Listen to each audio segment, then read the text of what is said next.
I summon the living. Jag åkallar de levande. I mourn the dead. Jag sörjer de döda. I repel lightning. Jag avvärjer blixten. These words are from a poem by the German poet Friedrich Schiller. De här orden kommer från en dikt av den tyska poeten Friedrich Schiller. They refer, of course, to bells, rung at the start and at the end of life. De hänvisar såklart till klockor som används för att ringa in livet och ringa in döden. They repel lightning, perhaps because they were hung in a church steeple, and the church steeple has a lightning rod connecting to the earth. Att de avvärjer blixten kanske handlar om att de brukar hänga i klockstaplar som hade en åskledare ner i marken. But also because they have been associated with powers of protection. Men framförallt för att de alltid ansetts och vara förknippade med makten och kraften att skydda. Can everybody hear us? Yes. Kan ni höra oss? Ja. Båda två. Now, I'm English. I'm foreign here. I hear that there are trolls in Sweden. Nick säger han är engelsman, men han har hört att det finns troll här i Sverige. And I read somewhere that the best thing to do if you meet a troll is to ring a bell to scare away this manifestation of the old powers. Och han har fått höra att det bästa sättet att skrämma bort ett troll, varför man nu skulle vilja göra det, är att ringa högt i en klocka för att skrämma bort den här uppenbarelsen av gamla och mörka krafter. But I would also quite like to meet a troll, so I hope that a few of them stick around to watch a bell being made tonight. Men vissa av oss kan vara lugna, för han vill också väldigt gärna träffa ett troll.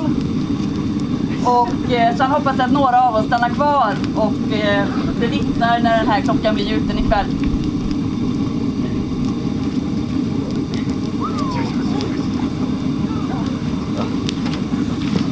So, once upon a time, det var en gång, a group of traveling bell makers, not so dissimilar from us, was wandering through the beautiful forested land of Sweden.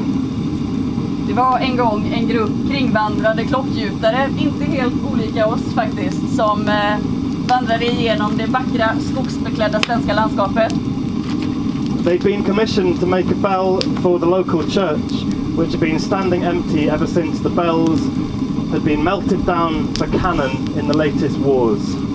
De hade fått i uppdrag att gjuta en kyrkklocka till ett kyrktorn som hade stått tom sedan det senaste kriget, när klockan hade smälts ner för att bli en kanon.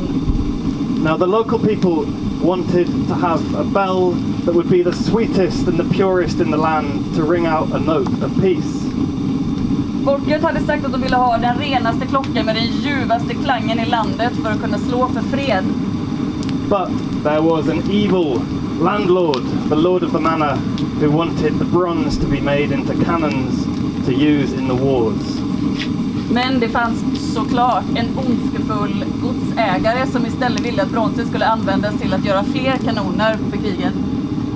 So the bellmakers, they set up their camp near a lake, very similar to this lake here, just near the great manor house of the landlord, not so dissimilar from Baldisnas. Just up there. I hear. Klockgjutarna slog läger ovanför en sjö, kanske inte helt olikt den här sjön, in till det stora godset, herrgården, som kanske inte var helt olikt Baldersnäs, som ligger där borta. The bellmakers started to build their furnace. They dug their furnace into the earth. They cut down pine trees. They chopped up the logs. They started to burn the wood and to heat the bronze. Klockgjutarna grävde sin smältugn ner i marken. De fällde furor och högg upp ved för att stoppa det full i smältugnen för att börja smälta bronset. And when the bronze was at melting temperature, 1100 degrees, och när bronset var uppe i sin smälttemperatur 1100 grader, they went up to the big house on the hill. and they asked the landlord for some silver to give the bell a nice silvery ring. This is a tradition that you will all see very soon. Så de gick upp till herrgården på kullen och bad godsägaren om silver för att klockan skulle få en vacker silverklang. Och det är en tradition som ni snart kommer att få vara delaktiga i. Now, often the silver would end up in the back pocket of the bell makers and would never get anywhere near the bell. But these bell makers were a very honest, ethical bunch of people just like us, and they swore that the silver would indeed end up in the furnace. Det hände att det där silvret som byborna delade ut till klockgjutarna hamnade i klockgjutarnas egna fickor. Men det här gänget, i likhet med oss då, var väldigt moraliskt högstående och hederliga. Och de lovade och svor på att de skulle se till att silvret hamnade i smältan. The landlord, however, was not such an honest and ethical man. Den här godsägaren däremot var inte en riktigt fullt lika moraliskt högstående person. He thought to himself, why should I give silver? And he gave the bell makers a lump of iron that was riddled with impurities. Han tänkte, varför ska jag ge dem silver? Och istället så gav han dem en klump med järn som var full med slagg. They didn't examine this metal too closely because who would ever believe that the rich would lie to the poor? Klockgjutarna undersökte inte den här järnbiten så noga, för de tänkte inte på det, för vem skulle väl kunna tro att de rika skulle kunna ljuga och bedra de fattigare? Va? So innocently they heated up the furnace and they threw the iron in. Ovetande så eldade de på smältugnen och slängde i järnklumpen. The bell turned out to be cracked and impure. It was a sorry mess of metals that had not fused together properly. Klockan kom ut alldeles sprucken och bedrövlig. Det var en eländig massa utav metall som inte hade smält ihop ordentligt. The Lord said, "You'd better try again, hadn't you?" Och godsägaren sa, nej men då får ni väl ta och försöka igen då. If this bell fails, I will ensure that your families go hungry. Och om även nästa klocka skulle misslyckas, då ska jag se till att era familjer kommer att få svälta. So once again, just like David's done, they stoked up the furnace to make it even hotter than before, even hotter and fiercer and brighter. They asked again for a little silver to give the bell a nice silvery ring. Så ytterligare en gång så eldade klockgjutarna på smältugnen, precis som Dave gör här, bak farligt nära min rygg. Och de såg till att den brann kraftigare och starkare och varmare än tidigare. Och ytterligare en gång så gick de till godsägaren och bad om lite silver till klockans klang. But once again the landlord gave them impure metal. The bell turned out to be horribly cracked, even worse than it had been before. Men godsägaren gav dem skrotjärn ytterligare en gång, och den här gången så blev klockan ännu sprucknare och ännu sämre än den första. If you don't do it right this time, said the landlord, it won't just be a bell hanging in that church tower, it will be you. And secretly, he was thinking of all the bronze he was going to use for his cannons for the wars that were soon to start in that land.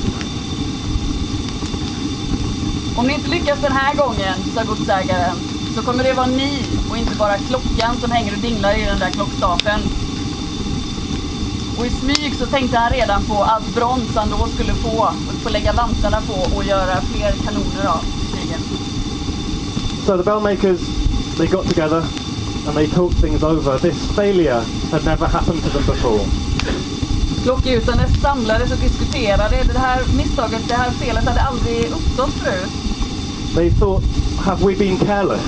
De funderade, har vi varit oförsiktiga? Have we been cursed? Har vi drabbats av en förbannelse? Have we lost our skill? Har vi förlorat våra förmågor? And then they remembered the metal and the way it had not quite felt right, and they realized what had happened. Och de kom ihåg metallen de hade fått av godsägaren och att det inte hade känts riktigt rätt, och de förstod vad som hade hänt. So in the night they went up to the big house and they listened at the door, kvällen så gick de upp till herrgården och tjuvlyssnade vid dörren. The lord of the manor was celebrating because he was sure that the bell makers had failed. Godsägaren firade redan för han var säker på att klockgjusarna hade misslyckats. And soon they heard that man's drunken snoring. Och snart så hörde de honom fyllesnarka där inifrån. They crept inside the big house, and then they saw that fat silver ring gleaming on his finger. De smög in och så såg de en stor fet silverring som glänste på godsägarens hand. It wouldn't come off, so they used the chicken fat from the meal he'd eaten to lubricate it, pull it off.